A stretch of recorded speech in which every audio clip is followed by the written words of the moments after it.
راه الخلوة يخرجوا من نفس البطن، راهم يتناحروا ويدابزوا ويتقاتلوا على الدنيا، على الكرسي.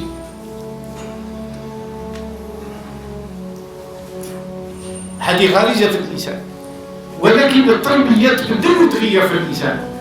إذا ربينا أبناءنا وبناتنا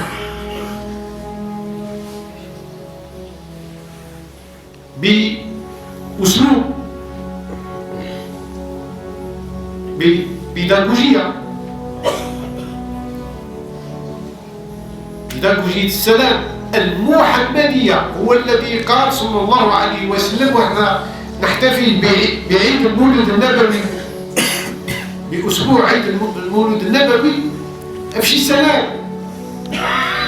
وطعيم الطعام وصل الأرحام وقم الليل والناس نيام تدخلون الجنة بسلام.